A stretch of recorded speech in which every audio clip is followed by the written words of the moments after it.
Entitled Common Sense and Uncommon Sense. I may as well tell you right away, it's largely about Hume, philosophy of Hume, and his relationship with France. Common sense and uncommon sense. The term common sense in my title refers in the first instance to that type of thinking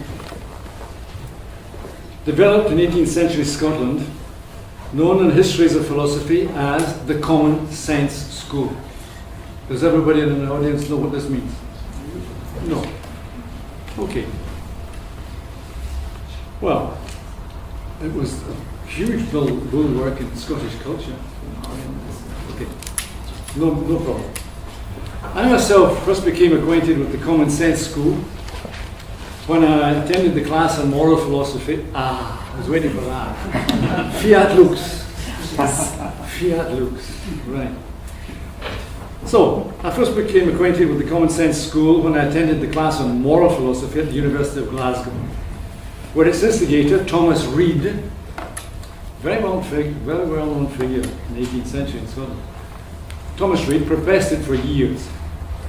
Not that it was taught as such in that moral philosophy class, but its atmosphere was still in the air, very much in the air. In fact, it's still in the air in Scotland, even if you don't know the name. Common sense philosophy is still all over the place here, all over the place. So you don't need to know the name to penetrate into the space. It was in the atmosphere, in the air, when I was a student at Glasgow of philosophy, as I realized more and more in the course of my own investigations. The fact is that I spent most of my time at Glasgow University in the library, not so much in classes, reading up in all kinds of matters, running from geology to metaphysics, from astronomy to aesthetics, and it was in the course of this polymorphous research that I came across Reid's inquiry into the human mind on the principles of common sense. So we're going to look into the human mind, your mind, my mind, Hume's mind, Reid's mind. Reid then inquiry into the human mind on the principles of common sense. Now I may as well confess at the start that I found this inquiry into the human mind according to the principles of common sense. I found it heavy going, and I was inclined to dismiss it outright as what I called pulpit philosophy. It was a pastor speaking, it was a minister speaking, with God at his back, as it were. I don't think that makes for the deepest and most radical thought. So for me, at the beginning at least, it was pulpit philosophy. But it had obviously exercised a considerable influence in Scotland, a huge influence in Scotland. It's still there, that influence. And as I discovered later, in a certain sector of France, this philosophy had a large role to play in 19th century France, as I'll speak of later. So, at first I said, that's pulpit philosophy, no interest whatsoever. But, knowing that it had an influence in France, I conscientiously persevered. I bought a second-hand copy of the inquiry from an ever-growing personal library in Britain and France. It's quite some large proportions, and added to it during a trip to France a very neat 3-volume edition of Éléments de la philosophie de l'esprit humain, Elements of the Philosophy of the Human Mind, by Dugald Stewart, Reid's pupil, and continuing. These names are not familiar to me. In other words, Scotland knows less and less of Scottish culture. That's the first logical conclusion to be drawn. Maybe, before going further into the field, I should touch on that influence of Scottish common sense, that's how it was known in France, Scottish common sense taught in France, which some upholders of common sense in Scotland still make much of. And in intellectual circles, there is still an intellectual awareness of this philosophy, but not seen in quite the light it should be. Now, I don't deny the fact that Scottish common sense philosophy had an influence in France, and I don't neglect it. but it has to be put into perspective. And that's what the local intellectuals do not do.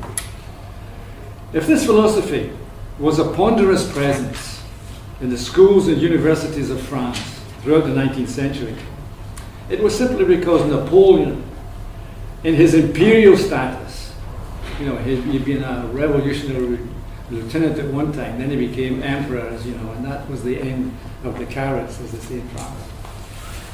Throughout the 19th century, then it was because Napoleon, in his imperial status, was intent on removing France from revolutionary ferment and radical thinking into a subdued enclosure. And of course, there's still people in France trying to do that, as there are many people in Britain trying to do exactly the same thing. This attempt by Napoleon to get rid of radical thinking and put in place common sense, was in part successful, at least on the surface. But the movement of real French intelligence and genius went on, fortunately. It always does, with more or less difficulty. As McDermott said in Scotland, you cannot light a match on pudding stone. And there's a lot of pudding stone. But unfortunately, there's a lot of other things too. So at least important on the surface, but the movement of real French intelligence went on. When I was living down in Pau, in southwest France, on the Franco-Scottish border there, the Pyrenees, I was able to consult in the library of the local lycée the translation of a book by Dougal Stewart, Esquisses de philosophie morale, Sketches of Moral Philosophy. That was 1841. As I say, this was very strong in France in the 19th century. On the inside cover, however, the 8 pupils of the philosophy class of 1864-1865 had inscribed their names in this book of common sense philosophy. They inscribed their names followed by description. And here are the descriptions they made of themselves, these young French schoolboys, lycée schoolboys in France, in Pau, down there in the southwest.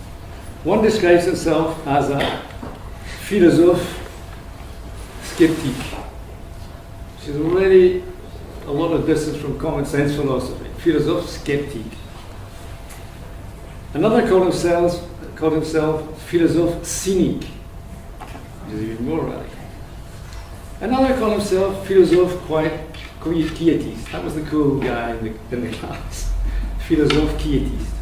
One of them, however, and he was the most interesting, one of them, Isidore Ducasse, schoolboy down in Pau, but later one of the frontline French poets, the future poet Lautréamont, presented himself as a philosophe incompréhensibiliste, incomprehensible. Now this incomprehensibility, at least by common sense standards, was to be the background of later movements. The later really interesting movements in France. And in Europe for that matter. It was after reading David Hume's Treatise of Human Nature, and that again is a central figure in Scottish culture. It was after reading David Hume's Treatise of Human Nature, on which he saw a soul-destroying skepticism, subversive of the whole fabric of human being and the structure of society, that Thomas Reid set up, not, I would say, the philosophy, but the ideology of common sense. First, talk after talk at the Wise Club in Aberdeen. Later, lecture after lecture at the University of Glasgow. And mainly, massively, in the composition of his inquiry into the human mind on the principles of common sense. Since this was largely brought out against David Hume, for me, probably the greatest thinker, apart from maybe Duns Scott, that Scotland has ever produced. Duns Scott and David Hume. These are the two intellectual lights in Scotland as far as I've seen them. It was after reading David Hume's Treatise of Human Nature,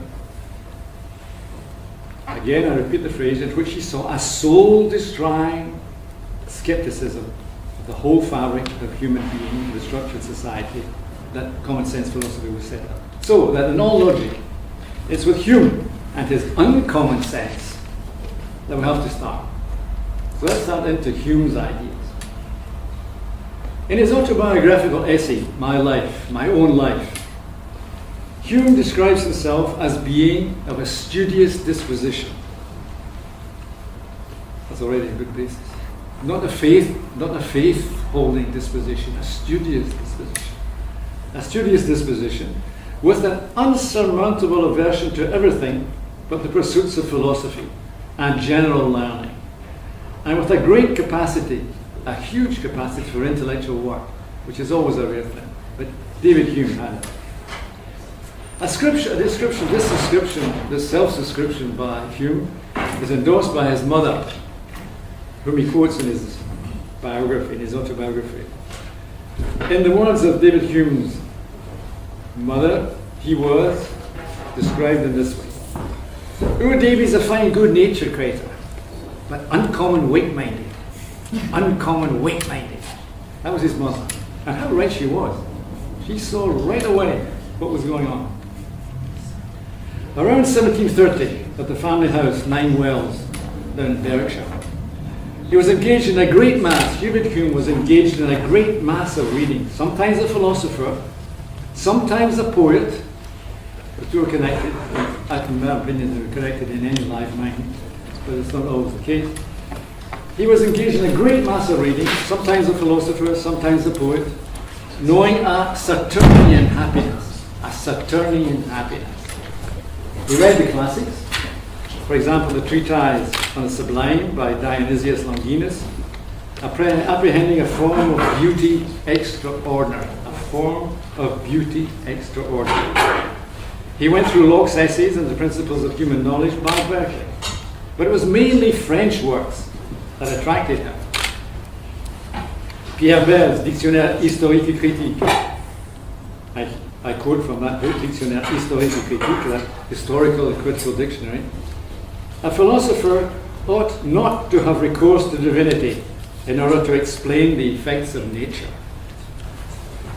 Philosophy will destroy both errors and truths if she be allowed to have her full scope. Fénelon's La différence entre un philosophe et un chrétien. Fénelon, his book, La différence entre un philosophe et un chrétien, the difference between a philosopher and a Christian. I quote from it. A philosopher is a man that examines everything deeply by the light of reason. These are the books Hume is reading, along with other French books like Dubos's Réflexions critiques sur la poésie et la peinture. Critical reflections on poetry and painting. You see the scope, the sheer scope of his investigations, of his interests. More and more, Hume felt opening up before him, I quote, a new scene of thought which transported me beyond measure. Well aware that all he had to show for it were notes and fragments at the beginning, only notes and fragments on loose bits of paper. It was after 4 years of for distance, sometimes in a man's intellectual life, cultural life, existential life, distance is necessary, even exile. Though he felt the need for distance from family life, family home, and his hometown, Edinburgh. Out of an intellectual attraction of the idea of composing a work more consequential than his initial notes, he started just by fragments and notes as the ideas flashed through his mind. He wanted to do a more consequential work. So, to do that, he decided to leave for France. He left Edinburgh for France. I went over to France with a view of prosecuting my studies in a country retreat. And I laid there that plan of life which I have steadily pursued. That again is his autobiography. In the spring of 1734 then he left for Paris, where he lived for a while, before removing to Reims, further south, finally settling in the village of La Flèche in Anjou, where he could live cheaply. He had to live cheaply. The family weren't poor, but they weren't well off either. But he had to live cheaply and well. He could live there cheaply and well, lodged at a manor house with easy access to an excellent library. There was an excellent Jesuit library nearby. It was during these, and the Jesuits knew what they were doing when they collected books. They collected all kinds of books.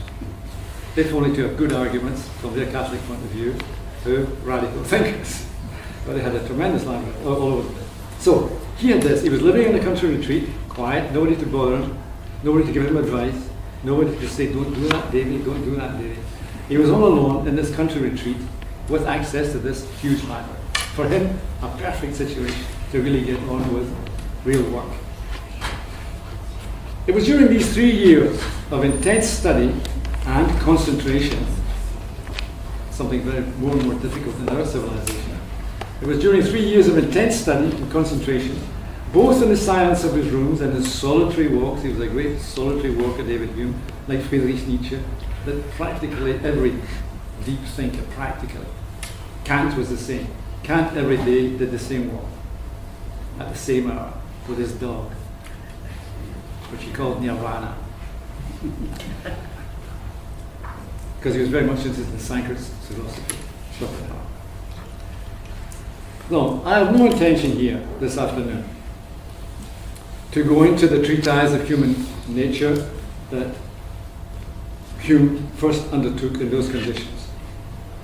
The first volume appeared in 1739, the third in 1740, just to give some dates. Though, as a surrealist poet once said, only Portuguese historians are interested in dates. So I have no intention here then of going into a detailed account. But what I want to examine is examine the scene and the scenography from higher up. Follow a longer line, open up a larger field, which is always my concern. Hume had been out to apply the experimental method of reasoning put forward by Francis Bacon in the 17th century, the advancement of learning, and the novum organum to moral subjects and deepest thought. The first organum was done by the Greek philosopher Aristotle. Francis Bacon did the second organum. David Hume was out to write a third. I'm trying to work at a fourth, but that's not the subject of this afternoon's talk. So, Bacon had indicated the main obstructions to clear thinking and keen living. Clear thinking and keen living as 4 idola. The 4 things that obstruct keen thinking and keen living.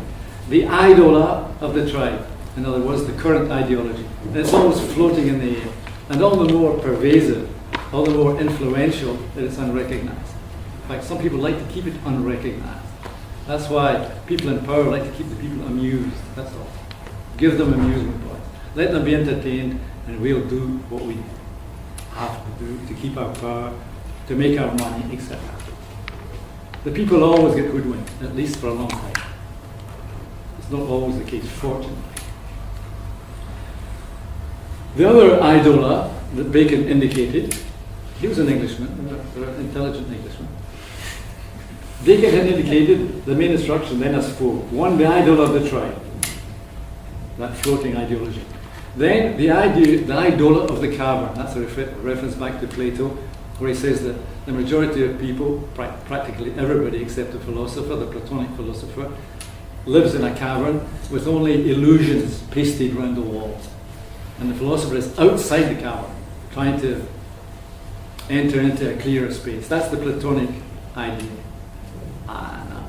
Personally, as a Scot, with the idea of the democratic intellect at the back of our mind and the nomadic intellect in the forefront of our mind, I would like to get people all the time out of the cavern, out of the illusions, out of the cinema, mental cinema, which practically all our minds are full of, at least for a long time.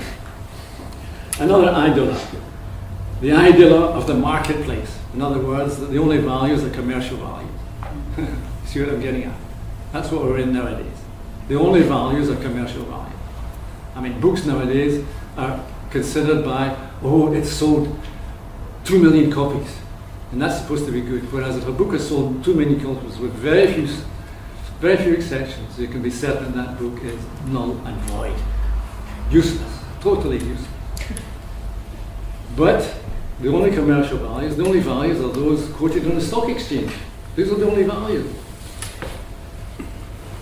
And then, that's the ideal of the marketplace. And just a little interpolation. I've just done a entretien fleuve, a long river-like interview with a chap outside there, journalist. That's the idea that England has, of course, of Europe, only as a marketplace. I think Scotland could have another idea of Europe, because Scotland has always been more European than England.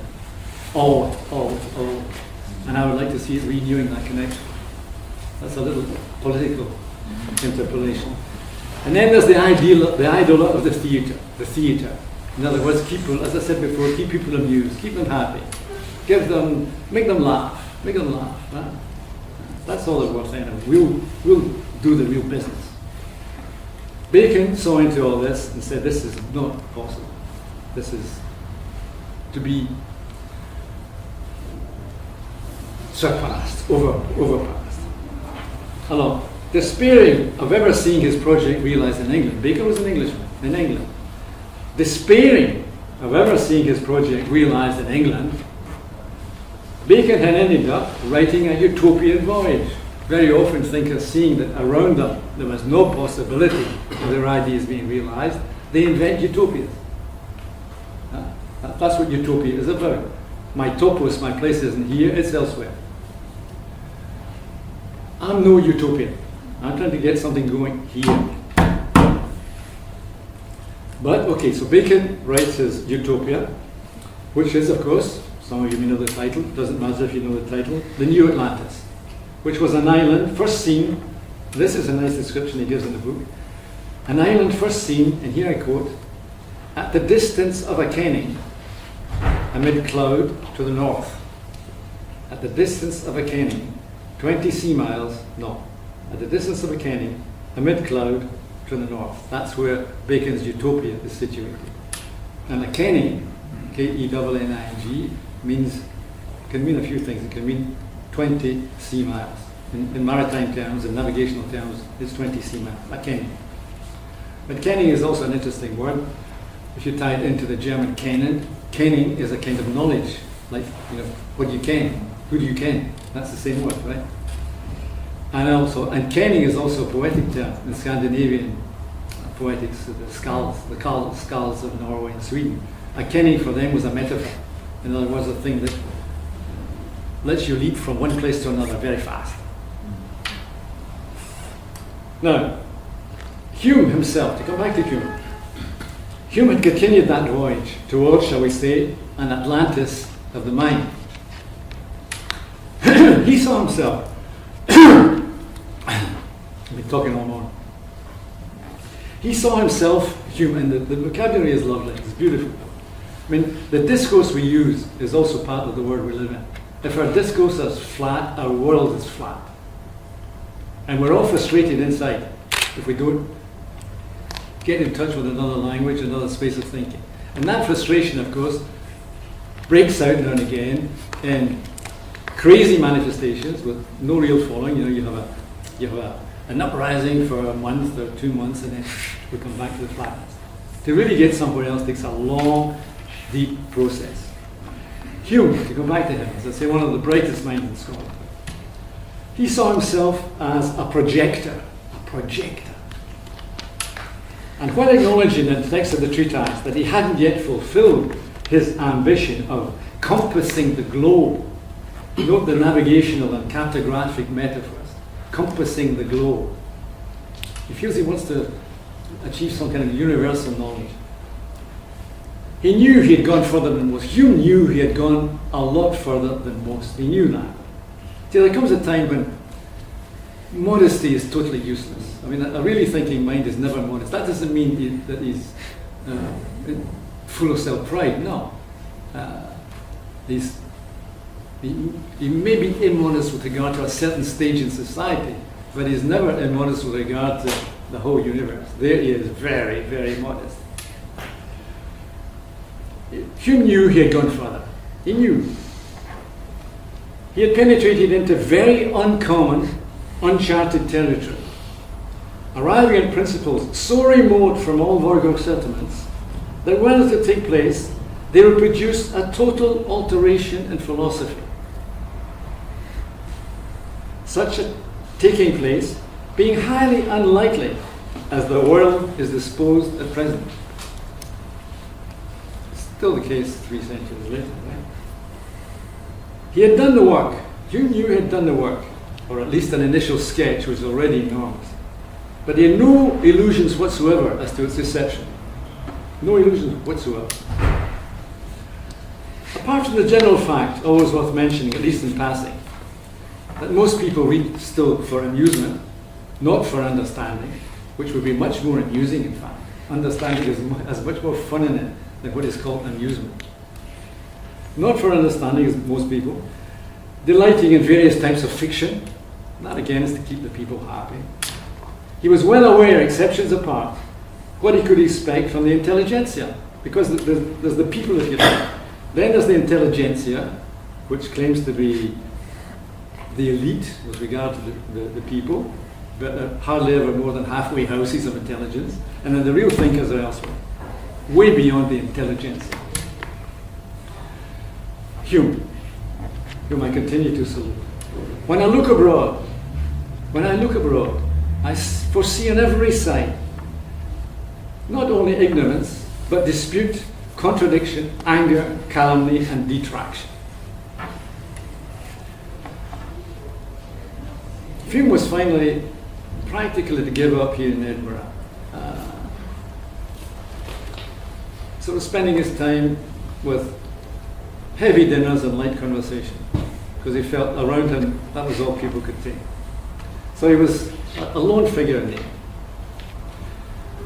The first reaction against Hume, when he published his first book, the reaction was very, very, very strong.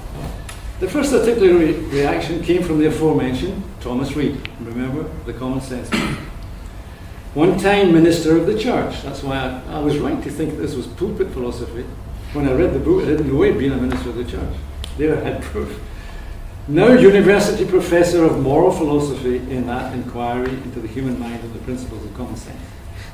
If Reid's work, and I'll be honest, even with Reid, if Reid's work wasn't totally, as I thought at first, pulpit philosophy, he had definitely got at his back.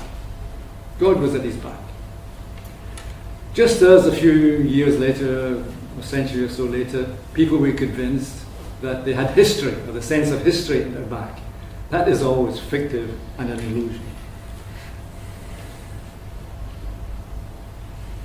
Reid's principles were prompted and propped up by God-given, self-evident truths. For me, there are no God-given, self-evident truths. They don't exist. His common sense wasn't ordinary common sense. I'm all for ordinary common sense. I mean, common sense could be useful in certain contexts. I'm not against it. Always useful in limited contexts. But his common sense was common sense with capital letters. Really with big capital letters. If Reid can appreciate acute and clear reasoning on abstract subjects, you could recognize that in Hume. As displayed by ingenious men such as Hume, his basic position is that their intellect leads them up paths that are in contradiction to the common sense of mankind. If there have never been people able to think in contradiction to the common sense with capital letters of mankind, humanity would be even in a worse state than it is. So that Reid's inquiry, counter-inquiry, this is a counter-inquiry, this is a counterblast. Reid's counter-inquiry to Hume's inquiry settles down into a kind of trench warfare. It becomes a trench warfare. Hume's here, according to Reid. Hume was elsewhere, in fact. But according to Reid, Hume was here and he was there. And he was fighting Hume. A kind of trench warfare then, with Reid hurling bomb after bomb, hurtling bomb after bomb from his common sense trench, is the common sense trench, equipped with common sense, both as individuals and members of a community. His bombs fall at shorter greater distance into a no man's land, simply because Hume simply wasn't where Reid thought he was. Hume was elsewhere. It's as if, according in Reid's mind, it's as if Hume had been asking questions such as, does God exist? Whereas when he entered the theistic area at all, which was very, very, very seldom. Hume's question wasn't, does God exist? For him, that isn't an interesting question at all. What he asked is, why do people believe in God? That is an interesting question. The first position is theological, and that's right. The second is psychological. With epistemology, Freud was to go into this, as you well know. With epistemology, the search for knowledge, the field of knowledge, not in the middle, but still elsewhere, in the wings, waiting to get on the wing. Convinced that Hume was understanding all that Thomas Reid, D.D., Doctor of Divinity, believed in, all the foundations of a viable community, and that he himself was speaking in the name of the common man. People who say that they're speaking in the name of the common man should run as fast as he can. The common man can do his own thinking once he starts. That he himself was speaking then in the name of the common man. I'm the representative of the common man. Reid accumulates statement after statement about this common man and his fundamental beliefs that are grounded in our constitution and on principles that are common in all languages. The ignorance rampant there, I'll go into later fast. It was such beliefs and principles that in Reid's eyes, Hume's philosophy opposed and endeavoured to overturn. This went on Reid, had led him to warp the common language into a conformity with his principles. The weapon lodged frequently against new thinkers is that they use words other people don't use. Sometimes in new thinking, neologisms, new words are necessary. You don't want to abuse them, but they're sometimes necessary. And Hume did this. In Reid's eyes then, he was undermining everything that common living represented. And he had warped the common language. The ultimate point is there. He also said that Hume was undermining the foundation on which human life was based, the foundation. And the ultimate point is there. Hume was not at all out to build on a solid foundation. He saw none such. There was no foundation. There might later be a founding, that's something entirely different. There was no ultimate foundation.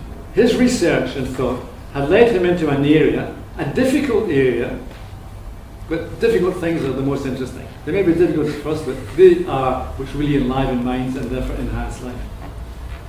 Into an area, a difficult area, out of which a new founding might possibly emerge. That's Hume. And it's all the way of thinking. As to Reid's statement about the principles common to all languages, there he was blasting forth from a thick cloud of complacent ignorance. Principles common in all languages. Well, I prefer to leave Reid there as a relatively reasonable and well-meaning fellow. I don't want to throw stones at him. Which is how Hume himself always loathed to react to criticism. Hume had got a lot of criticism thrown at him. He never really reacted to it. He just let it flow. Hume chose to consider him as a well-meaning fellow a well-meaning fellow. Speaking even in a letter of his friendly adversaries in Aberdeen. But there were other common sensors who were not so reasonable as Reid. Not so reasonable, not so painstaking and well-meaning as Reid. Closer to some of Reid's cruder statements, such as, I want to quote this phrase from Reid. It's a beauty. I despise philosophy and renounce its guidance. Let my soul dwell in common sense.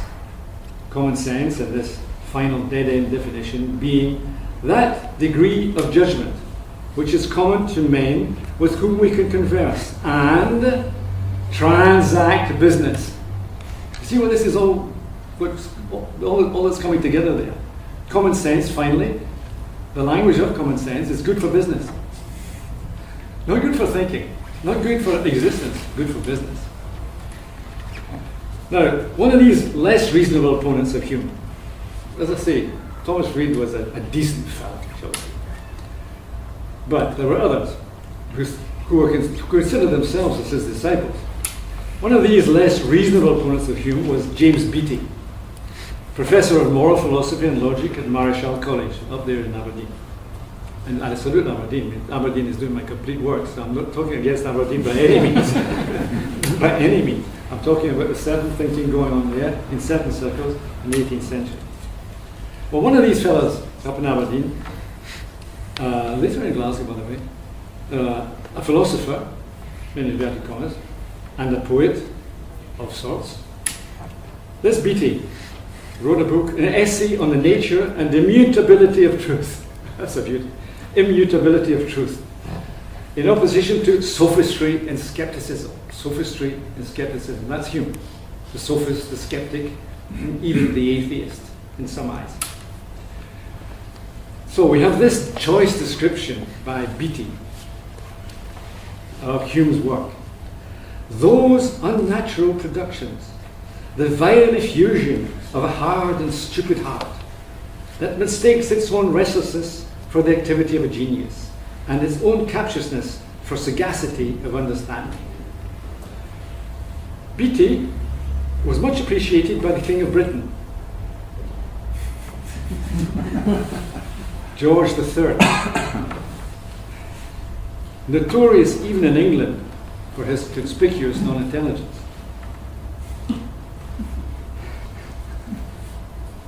George III was delighted with Beattie, declaring that Beattie had cut Mr. Hume up by the roots. Oh, he cut Hume up by the roots. And granting Beattie a pension of £200 a year, which was pretty good. £200 a year, to which the University of Oxford had added an LLD. All was bright again in the British sky. Hume had been buried. That's what they thought. To his decision, Hume made no reply, referring in passing to George III's favourite philosopher in the preface to a collection of his essays as that bigoted, silly fellow Beattie. That bigoted, silly fellow Beattie. Now, if Hume was at home in Edinburgh, he hated what he thought of as money-grubbing, stuffy-minded, pomp and ceremony London. He loathed that. Money-grubbing, stuffy-minded, pomp and ceremony London. No question of going to London, as many Scots were beginning to do in the 18th century, the high road leading south. And that Hume never took it. He went to France. If Hume had friends in Edinburgh, and he did have friends, there were clubs, sometimes very clandestine clubs, up there in the old town. If Hume then was at home in Edinburgh and had friends there, if there was a minority in the vicinity engaged, to use the vocabulary of the time, on the path of free inquiry, he felt hemmed in. He really felt suffocated. As he said in the letter, Scotland suits my fortune best and is the seat of my principal friendships. But it is, and he's speaking of a certain Scotland, which I don't think has always been the real Scotland, and I don't think is a Scotland that perhaps could come tomorrow. Let me make it clear on that one. But it is, this is David Hume speaking, 18th century, it is too narrow a place for me. It is too narrow a place for me. There was too much bigotry, and there was too much heavy, thick, stifling ideology. Bigotry and dogmatism were thick on the ground. On all sides, Hume saw himself branded as skeptic, atheist, and even worse. And you can imagine what the worst was in good Scots. In other words, he found it very, very hard to find even congenial employment. And he needed a salary, but he couldn't find a means to have one. In 1745, he applied for the chair of ethics and pneumatical philosophy at the University of Edinburgh. He was not only turned down, but set aside.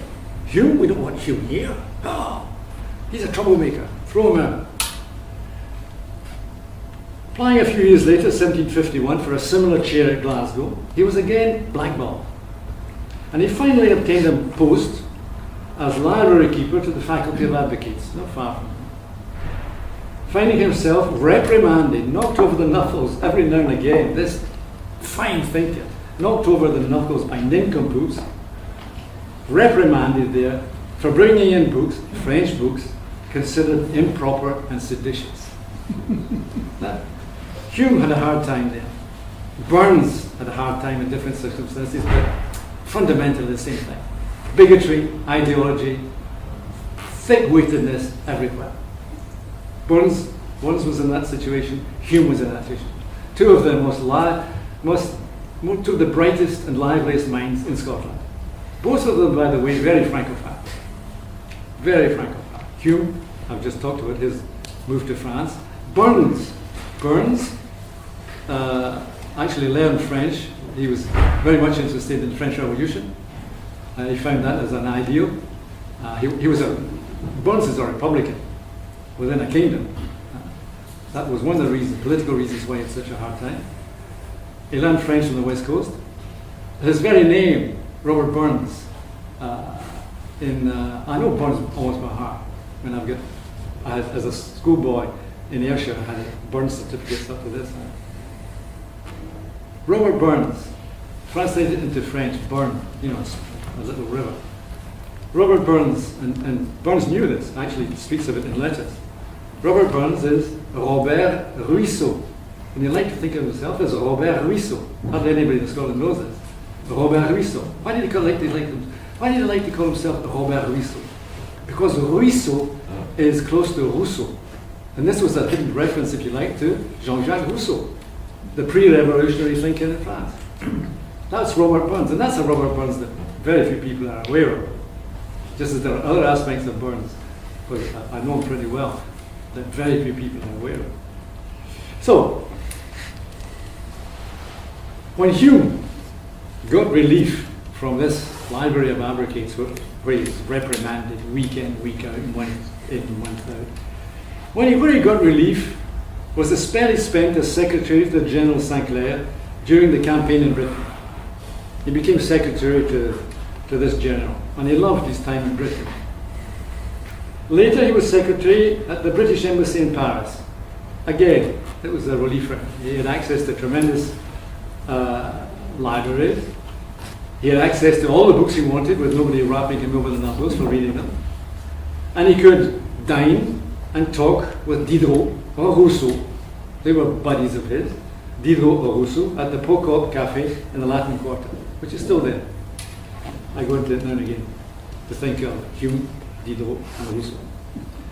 In Edinburgh, thinking back to his early period, he often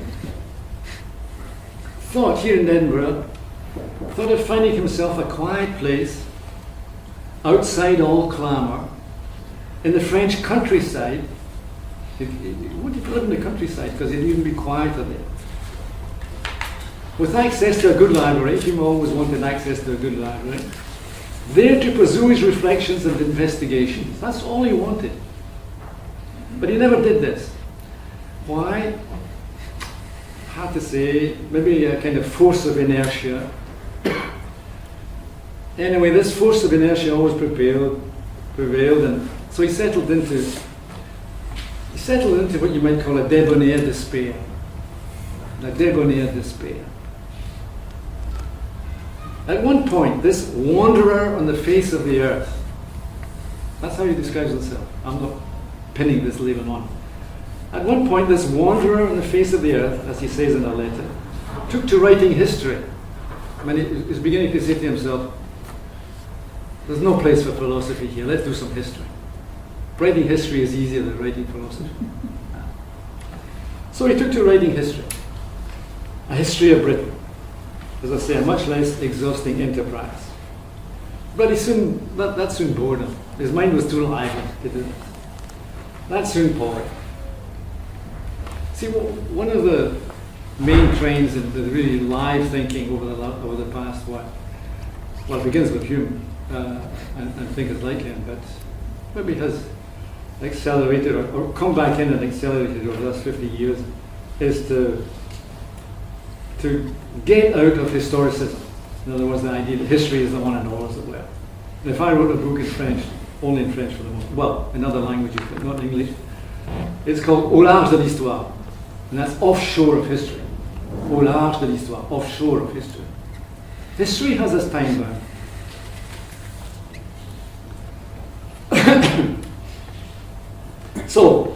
he gave up philosophy for history boredom. So he said with humour, "I believe I shall write no more history. Proceed directly to attack the Lord's Prayer and the Ten Commandments." There he's using the vocabulary of his adversaries. Now the irony of the statement is obvious enough.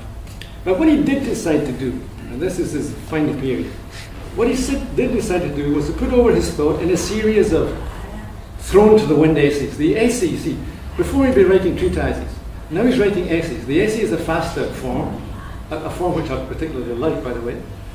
The essay is a faster form, so he began to write essays.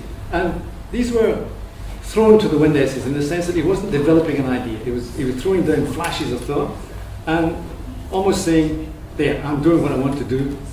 Take it or don't. I don't give a damn." That's what he's saying at the end of the night. In one of these essays on national character, we have this, and I'll quote only this one. I'm quoting on national character, one of those essays. "The ambition of the clergy can often be satisfied only by promoting ignorance and superstition and implicit faith in pious frauds. Most men have an overwhelming conceit of themselves, but they have a peculiar temptation to that vice." And in another essay, The Natural History of Religion, this: "Survey most nations and most ages. Examine the religious principles which have in fact prevailed in the world. You will scarcely be persuaded they are anything but sick men's dreams." Sick men's dreams. Now Hume was no Rough Rider radical. That wasn't his temperament. No enthusiast. That again was not his temperament. And he was far less a fanatical revolutionary, but his ideas were radical. Why wasn't he an enthusiastic revolutionary? It's because he had little confidence in conditioned humanity. What he was after was a deconditioning, and I go with him all the way there. If the revolutions are made in a moment of heat and even enthusiasm, if the minds are still conditioned, they will lead to nothing very, very good. In fact, they sometimes lead to situations worse even than before the revolution. Examples in the 20th century are frequent, right? Very frequent. What he wanted then, and here I'm using my vocabulary rather than his, but it's still true for him, was a deconditioning. To analyze and maybe revolutionize what is has sometimes been called the human condition. Well, for me, there's no absolute human condition whatsoever. Most of the literature has been written down to human condition. For me, human condition does not exist. In the letter of 1770, Hume wrote this, using the term common sense in the ordinary sense of the word, without capitals. "It is impossible for me to forget that a man who in his 59th year has not many more years to live," to see the difference in lifespan. 59, he thinks he's an old man about to kick the bucket any minute. Not many more years to live, and it is time for him, if he has any common sense, with small letters, to have done with all ambition. My ambition was always moderate and confined entirely to letters. Not quite true. Okay. But it has been my misfortune to write. Oh, this is beautiful. My ambition was always moderate and confined entirely to letters. But it has been my misfortune to write in the language of the most stupid and factious barbarians in the world. And it is long since that I've renounced all desire of their approbation. That's David Hume, one of the Scots of Scots.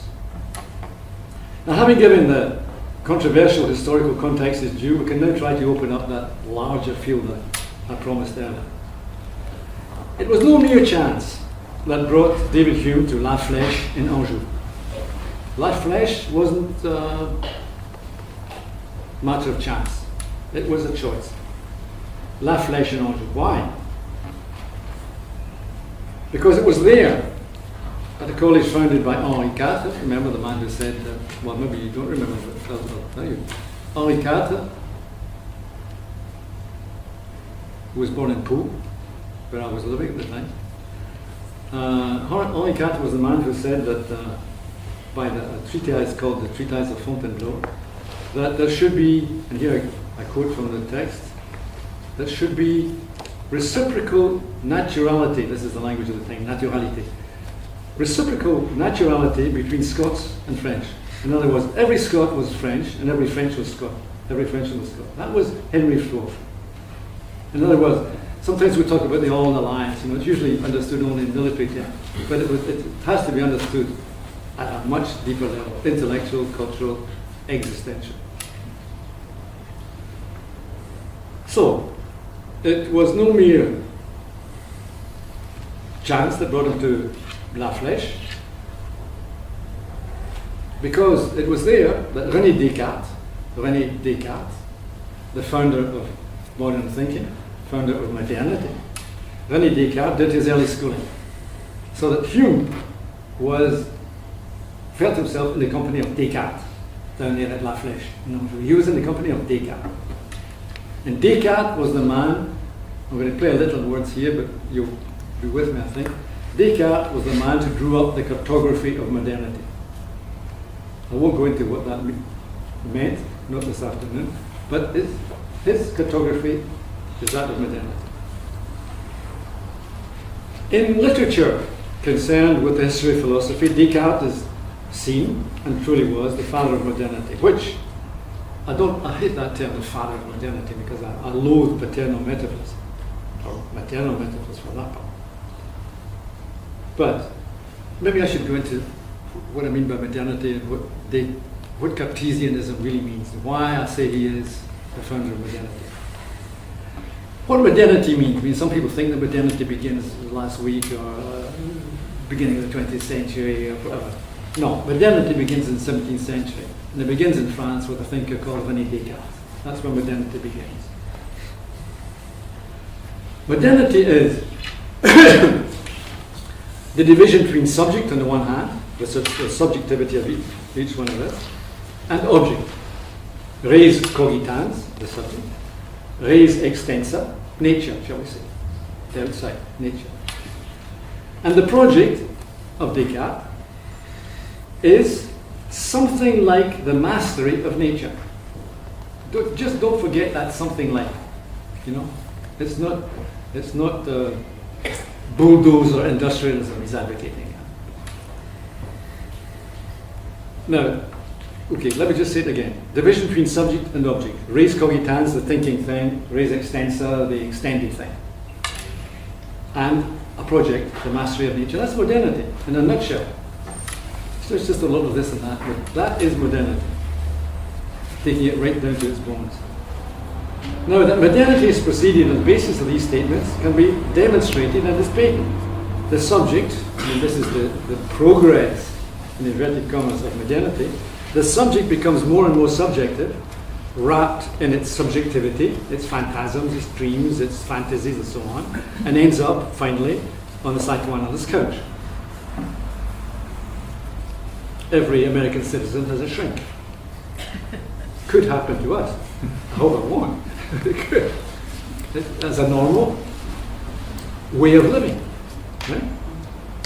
In the meantime, the objective is considered more and more simply as matter to be exploited.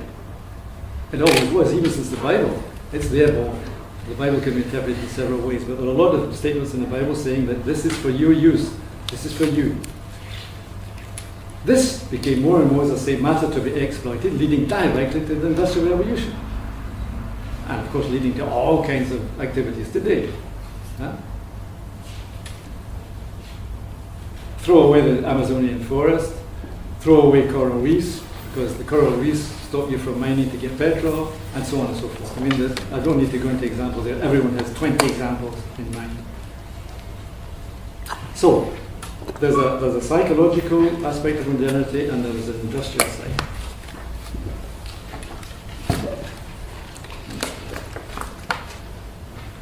Those statements of Descartes. Descartes is a much more interesting person, a much more interesting phenomenon than Cartesianism, especially as interpreted by really small-minded Cartesians.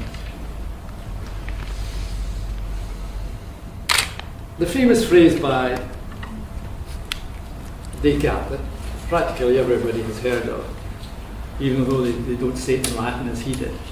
Cogito ergo sum. Cogito ergo sum, I think, therefore I am. I don't see this as a conundrum. I mean, a lot of philosophantine ink has been spilled over this phrase. Cogito ergo sum.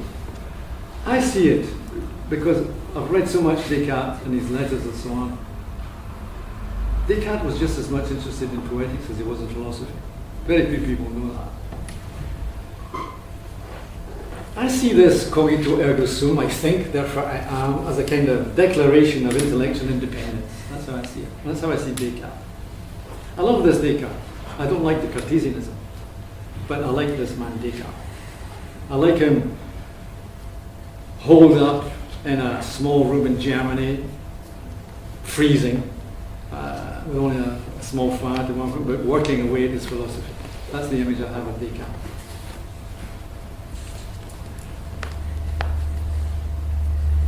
Remember those wonderful phrases, and I'll only quote one. At the beginning of the discourse on method, the discourse on the method, the discourse on the method.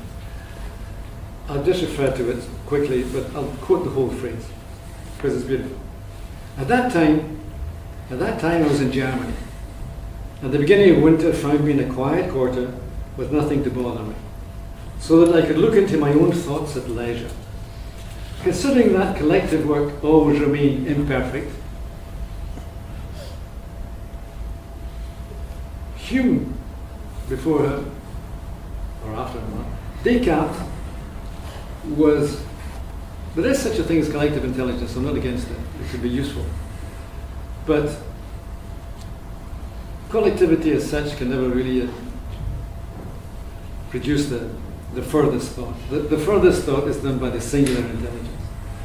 But any expanded singular intelligence is a singular plural intelligence. Because no singular intelligence knows that he can continue working absolutely alone. So it's a singular intelligence in contact with the whole of world knowledge. A real thinker is a singular plural, but not a collective. Not a committee man, if you like.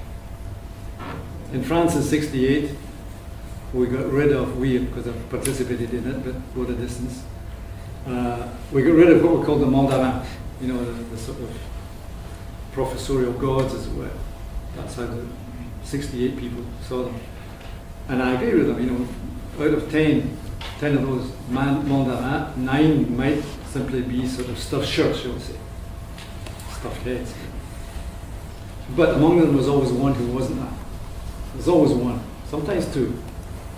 There's always one, at least one, who is something else. And after '68, what happened after that revolt, which was a revolt, not a revolution.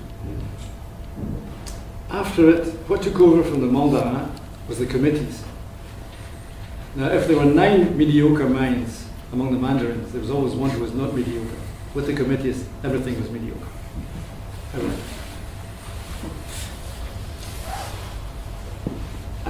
To go back to Descartes, this wonderful mind. One of his main books, apart from the Discours de la Méthode, one of his main books, I would say his main book, is he's writing in Latin, right?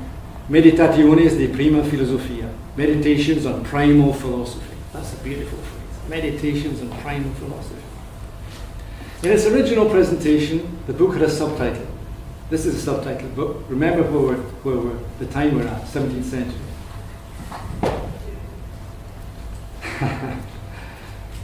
Meditations of primal philosophy, in which is proven, this is subtitle, in which is proven the existence of God and the immortality of the soul. Descartes had his tongue in his cheek saying that. The fact is that at that time, works of thought had to get by the Faculty of Theology in Paris, otherwise they weren't printed. To get your book printed in Paris, in this theological context, you had to go up to Amsterdam. A lot of Scottish books, by the way, had to be printed in Amsterdam also. So he had to get by the Faculty of Theology in Paris. But the first things that Descartes had in mind had nothing to do with the immortality of the soul or the existence of God. The first things in his mind to be contemplated was radical ground, meditated upon by a mind completely free of prejudice. Can you imagine a mind completely free of prejudice? Is very difficult. Again, it's not part of my intention here this afternoon to go into a long commentary in Cartesianism. It would take us 2 or 3 days, and they could be beautiful days. They are legion. I mean, the comments in Descartes, there's a library of Cartesianism. And throughout modernity, the Cartesian reference has been omnipresent. I mean, the more cogent among the recent ones, the more cogent. I mean, more than just commentaries or attacks or whatever. The most interesting books on Descartes in recent times are Husserl's Cartesian Meditations. Husserl's phenomenology is close to Descartes. Not synonymous with Descartes, but close to him. And of course, in linguistics, Chomsky's Cartesian linguistics. Descartes is behind all that. What I propose is a paradigm which I think applies both to Descartes and to Hume. The paradigm, if you like, and here I'm coming close to my own vocabulary, the paradigm of a geologization of human being. To get at the geology, the ground, the basis of the human mind, of human being. I would say that regarding human being, in the first level, you have egoic self-consciousness, the ego. God knows how much the ego rules over everything. In love affairs, in marriages, in ambitious endeavors and so on. The little ego, it's horrible to contemplate, but it's always there. So the first level, the most superficial if you like, is the ego, which is why by the way, the first principle in Buddhism, and when I say Buddhism, nothing to do with religion, everything to do with the hygiene of the mind. Okay? The first principle in Buddhism, extreme Buddhism, the only Buddhism interests me, is to get rid of the ego. To get rid of the ego. And so I'm trying to speak of a geologization of the human being. And the first level then, egoic self-consciousness. After that, passion. Passion allied to passivity. Passion is passivity, something that happens to you. Emotion. There's another level. Emotion. Often congealed in emotivity. Then there's sentiment. Liquefied, often liquidated in sentimentality. I'm trying to give you the geology of the human mind as I see it. And then, perhaps deeper still, a radical system, neither innate nor simply acquired by instruction, but evolved out of experience. And it's at that deep level we have to try to get at. Work can go on at all levels, at all of those levels, by several types of science and an art. Descartes takes both into account, saying, even at one point, that a certain type of poetic activity can go further into the really interesting area than either philosophical or scientific activity. This is Descartes. Not people who recognize Descartes in statements like that. It was with this kind of area in mind, worked at here in Scotland, later in France, and following a traditional Scottish track, that I myself left for France in the 60s to live, work and write. If in the post-war period elsewhere would go on as usual, I mean after 1945 in Britain, it's as if Britain, Scotland unfortunately included, as if Britain was saying ideas can lead to disaster. You know, I mean Hitler had ideas, they were corny ideas, but he had ideas. So it's as if England would be saying after 45, so ideas can lead to that, so just better do without them. Do without them. Common sense.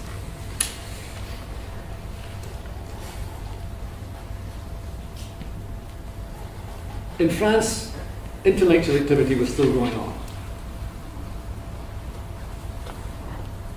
Despite the fact that the post-war period in France was never simply a question of business as usual. It was none of that.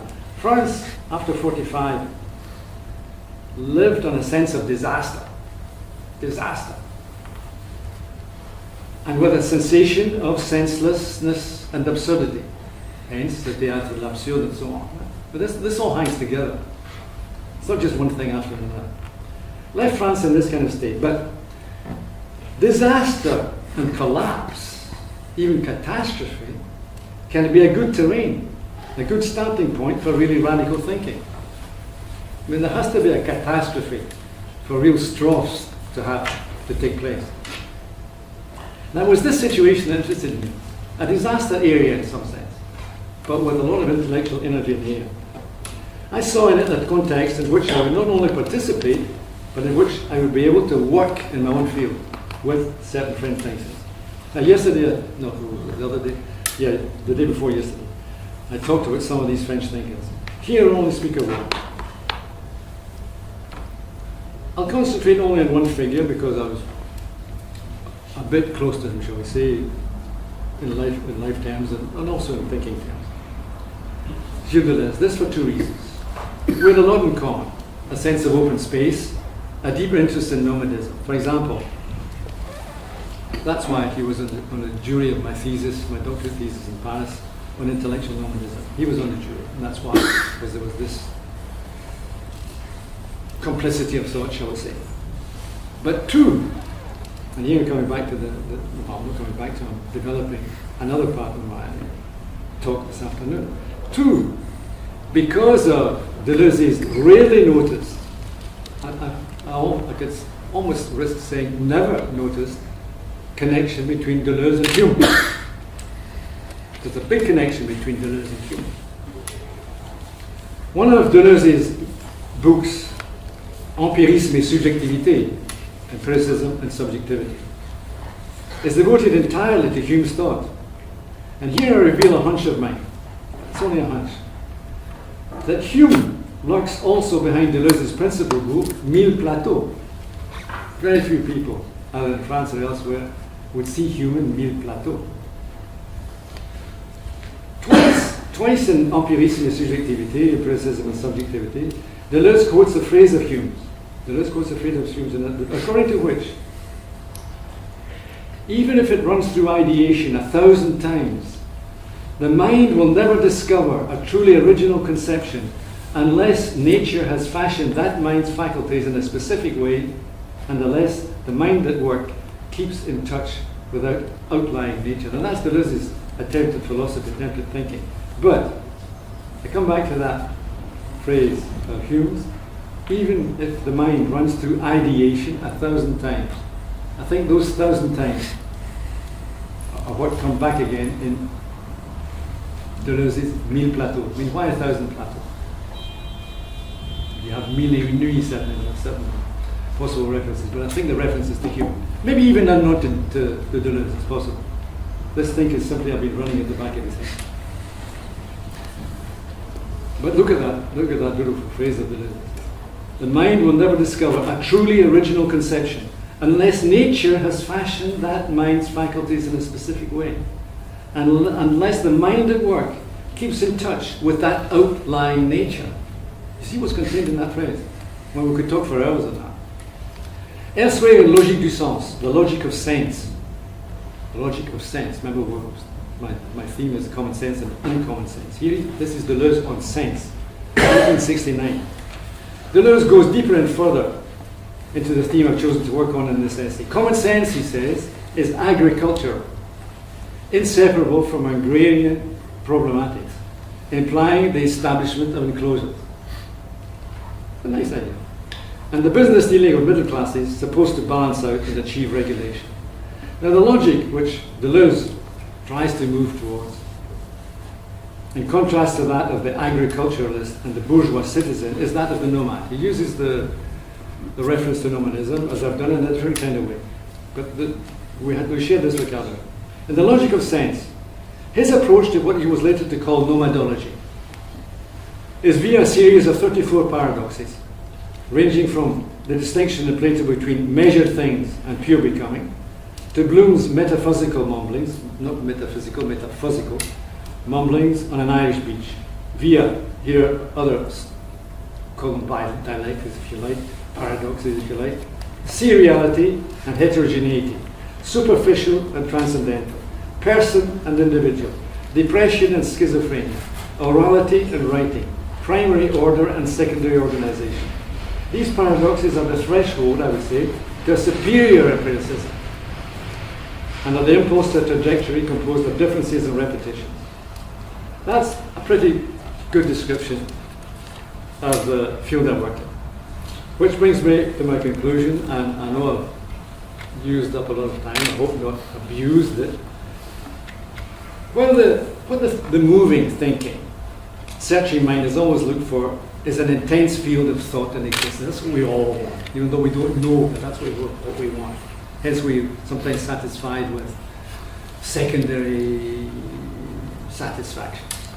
We all want an intense field of thought and existence. And this field can be transcendental or empirical. The first depends on constructive logic, ultimately mathematical, with data and phenomena.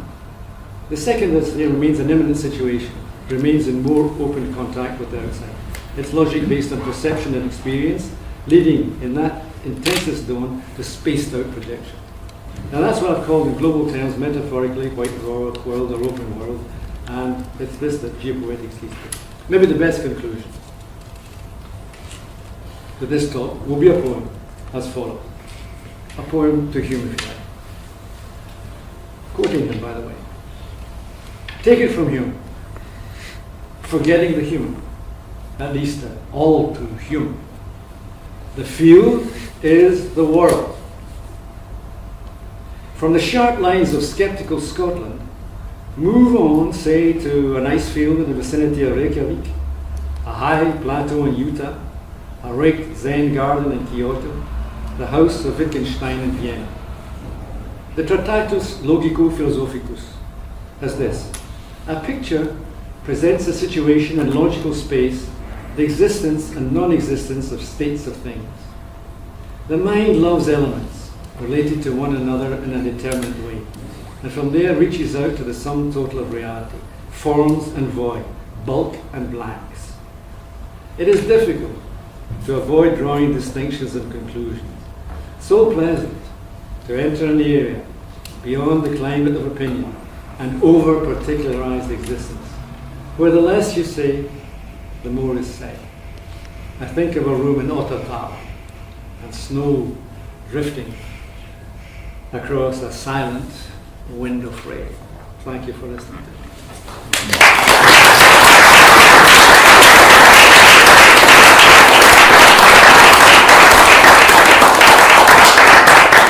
Thank you very much for this comprehensive journey across European philosophy and Scottish philosophy. If you have questions, we can take 10 minutes for questions, then if you like we'll have a break before coming back for the other two papers and the film screening.